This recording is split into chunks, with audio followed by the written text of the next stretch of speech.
वाराणसी दौरे पर आए कांग्रेस के वरिष्ठ नेता एवं राजस्थान के डिप्टी सीएम सचिन पायलट ने प्रदेश की मौजूदा सरकार पर जमकर हमला बोला।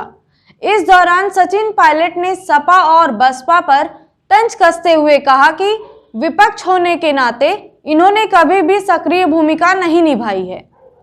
राजस्थान के डिप्टी सीएम सचिन पायलट ने मीडिया से बातचीत के दौरान बीजेपी पर भी निशाना साधा है और कहा कि इस बार कांग्रेस पूरे दमखम के साथ मैदान में उतरी है और उत्तर प्रदेश विधानसभा चुनाव में जीत दर्ज कराने जा रही है। उन्होंने अपने संबोधन में कहा कि बीजेपी ने महंगाई और भ्रष्टाचार को खत्म करने की बात कही थी, लेकिन पिछले 5 सालों में उत्तर प्रदेश की दुर्दशा हो गई है। यहाँ पर लोग महंगाई, बेरोजगारी और भ्रष्टाचार से त्रस्त हो चुके हैं।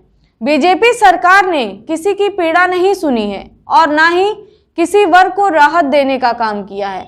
इतना ही नहीं, सरकार ने किसान के मुंह से निवाला तक छीनने का काम किया है और इन्होंने किसानों के लिए किल बिछाए हैं और उन्हें जेल भेजने का काम किया है। कांग्रेस ने हमेशा से, ये आज की बात नहीं है, जब भी चुनाव हुआ, चाहे वो मेरा प्रदेश हो, चाहे उत्तर प्रदेश हो, चाहे पंजाब, जहाँ पर भी हो, हम लोग पहले डिक्लेयर नहीं करते हैं कि कौन सीएम बनेगा, क्योंकि पार्लियामेंट्री प्रोसेस है, पार्टी दल जीतते हैं और फिर विधायक या सांसद मिलकर नेता चुन लेते हैं। तो ये हर पार्टी की अपनी इच्छा है किसको चुनना चाहता है। हम लोग को यहाँ पे पार्टी पे सिद्धांत पे मैनिफेस्टो पे चुनाव लड़ रहे हैं और चुनाव के बाद बहुमत मिलेगा तब निर्णय करेंगे कौन सा नेता बनेगा।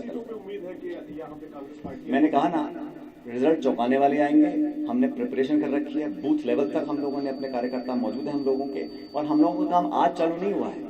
2-2.5 साल से लगातार हम चुनावी मोड में काम कर रहे हैं, तभी आज हम धरातल पर मौजूद हैं। ये बात ठीक है, संसाधन हमारे पास भाजपा जितने नहीं है, मीडिया और जो बाकी खर्चा वो करते हैं उसकी तो गिनती नहीं है, लेकिन हम लोग सैद्धांतिक रूप से पुरानी पार्टी हैं, हम लोग कार्यकर्ताओं के साथ मिलकर काम कर रहे हैं और मुझे लगता है कि मेहनत का फल हमेशा मीठा ही होता है। प्रियंका जी चुनाव लड़ेंगी क्योंकि अखिलेश यादव चुनाव लड़ रहे हैं, योगी आदित्यनाथ चुनाव लड़ रहे हैं। इस पे तो वो खुद ही बोल चुकी है कि अभी निर्णय लिया नहीं गया, पार्टी तय करेगी क्या करना है। उत्तर प्रदेश में कौन टक्कर देगा भाजपा को? उत्तर प्रदेश में सपा टक्कर दे रही फिलहाल, अब तक जो सिनेरियो दिख रहा है, तो कांग्रेस सेकंड पोजीशन में कब आएगी? देखिए, उत्तर प्रदेश में जो चुनाव चल रहे हैं, चालू ही हो गए एक तरह से, तो मैं भविष्यवाणी नहीं करता हूँ, लेकिन समाजवादी पार्टी की सरकार पहले भी यहाँ पे रही है, आज भी संख्या 47 है मेरे ख्याल सपा का। तो ये कहना बड़ा आपके लिए भी अतिशयोक्ति होगा कि कौन नंबर 2 कौन नंबर 3 पर है। सिर्फ भाषण देने से या अखबार में फोटो छपने से नंबर नहीं आता, वो तो जनता तय करेगी बटन दबा के कौन 2 और 3 पर। भविष्यवाणी नहीं करता हूँ, लेकिन मैं इतना जानता हूँ कि जो विकल्प है, बसपा को जनता देख चुकी है, सपा को देख चुकी है और भाजपा को तो भुगत ही रही है। और हम लोगों ने एक ब्लूप्रिंट तैयार किया है कि उत्तर प्रदेश में हम आगे क्या चाहते हैं, किसानों के लिए हम लोग क्या करना चाहते हैं, महिलाओं के लिए क्या करना चाहते हैं। तो एक बेटर वायबल ऑप्शन बनकर कांग्रेस पार्टी उभर रही है। मुझे लगता है हमारी परफॉर्मेंस बहुत अच्छी रहेगी। ये बात सही है कि हम 30 साल से सत्ता में नहीं हैं, लेकिन हम लोगों ने अपना पॉलिटिकल जिम्मेदारी निभाई है और आज भी मुझे लगता है एक बेहतर विकल्प, एक बेहतर ऑल्टरनेट बनने की क्षमता कांग्रेस पार्टी में है। और जब परिणाम आएंगे वो चौंकाने वाले आएंगे कांग्रेस के पक्ष में। संभावनाएं हैं, अगर इच्छा शक्ति है तो कर सकते हैं। उत्तर प्रदेश सरकार ने पिछले 5 सालों में जितना वो करना चाहते थे कर नहीं सके, और लाखों ऐसी नौकरियां जो हम दिला सकते हैं दे सकते हैं। और हम जो युवाओं के लिए अलग से पैकेज लेकर आएंगे, जैसे आज हमने किसानों के लिए अपना डॉक्यूमेंट तैयार किया है, ऐसे युवाओं के लिए सेपरेटली तैयार करके। हाँ, किसान ऑलरेडी किसी भी पार्टी के साथ नहीं है। सभी पार्टियां जो भी बीजेपी से अलग पार्टियां हैं वो किसानों की हित की बात करती है कि किसान हमारे साथ है, हमारे साथ है। आखिर किसान किसके साथ होगा, ये कैसे डिसाइड होगा? कांग्रेस पार्टी ने कभी क्लेम नहीं किया कि जो किसान एजिटेशन था, ये हम लोग तो सिर्फ उसको नैतिक समर्थन देते थे। और ये बात भी सच है कि भाजपा ने उनके साथ जो व्यवहार किया, 1 साल तक धूप और गर्मी में किसान बैठे रहे दिल्ली के सरहद के ऊपर, उन पे केस डाले गए, 700 किसानों ने आत्महत्या कर ली और अभी तक उन पे केस वापस नहीं लिए गए। एमएसपी पे कमेटी नहीं बनाई गई है, तो वादा खिलाफी चालू हो चुकी है।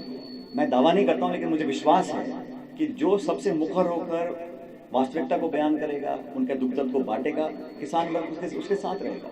इसलिए हम लोगों ने जो बात रखी है उसका हमें फायदा मिलेगा पॉलिटिकली। अभी आपने कहा कि 2022 के चुनाव में बीजेपी उत्तर प्रदेश में हारेगी, इसके बाद सभी प्रदेशों में हारने लगेगी और 2024 में कांग्रेस केंद्र में विकल्प बन जाएगी। आप लड़ाई 2022 की लड़ रहे हैं कि 2024 की लड़ रहे हैं? हम लड़ाई लड़ते हैं, चुनाव लड़ते हैं, और हम चुनाव लड़ रहे हैं अपने बलबूते पर लड़ रहे हैं। हम लोगों ने भाजपा को हराया है राजस्थान के अंदर, छत्तीसगढ़ के अंदर, मध्य प्रदेश के अंदर, उपचुनाव में कर्नाटक में हम जीते, हिमाचल प्रदेश में हम जीते, राजस्थान में हम जीते। राजस्थान में तो भाजपा 4थे नंबर पर आई है, और एक सीट पर जमानत जब्त हो गई है।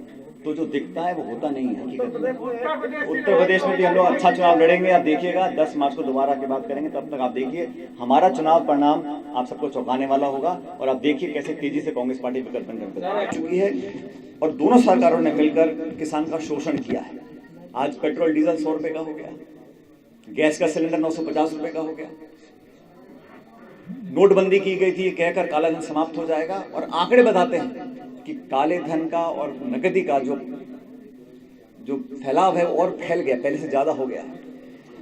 हर उस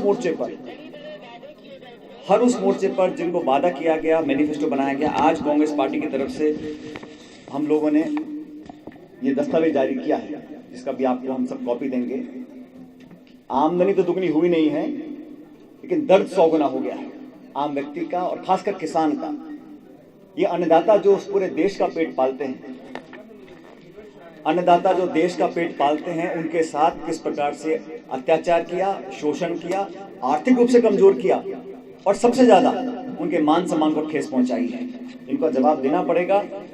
और योगी जी की सरकार और मोदी की सरकार ने भुगतान की बात हर बात करते हैं। आज अलग अलग दल बोलते हैं हम सरकार बनाएंगे तो 15 दिन में गन्ना किसानों का भुगतान कर देंगे। 5 साल तक सरकार आपकी रही, कितने लोगों का भुगतान किया? कोई आंकड़ा आपके पास नहीं है।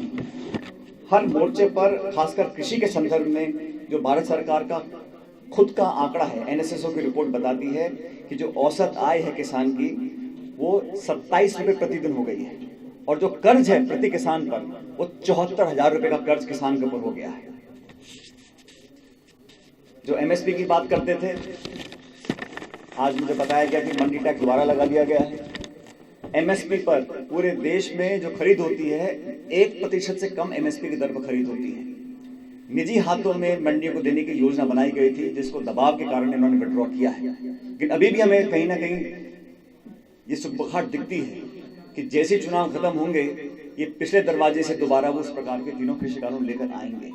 आपको याद होगा 2014 में जब हमारी सरकार यूपी की सरकार थी, तो मनमोहन सिंह जी ने, सोनिया गांधी जी ने 70,000 करोड़ रुपए ऋण माफी की थी किसान की, 70,000 करोड़ रुपए।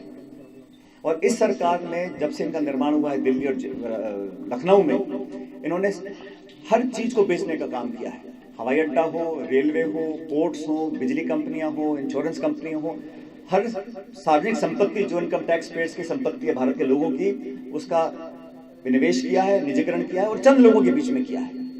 ये जो खुला खेल खेला गया है, और इस पूरे प्रकरण में जब कोरोना फैला था देश के अंदर, उत्तर प्रदेश के लोग नहीं भूल सकते हैं किस प्रकार लाशें बही थी नदियों के अंदर, दफनाया गया था उनको सैकड़ों की संख्या के अंदर। लोग भूल सकते हैं? ना ऑक्सीजन था, ना बिस्तर थे। अपनी गलती छुपाने के लिए आंकड़े झूठे प्रस्तुत किए गए, और हर बार अपनी नाकामी छुपाने के लिए इनका एक ही मकसद रह जाता अंत में, क्योंकि निवेश, रोजगार, शिक्षा, चिकित्सा, कानून व्यवस्था, उत्तर प्रदेश की पुलिस और सरकार अनेकों बार कानून के दायरे के बाहर जाकर काम करती है। ये पूरा उत्तर प्रदेश अब जानता है।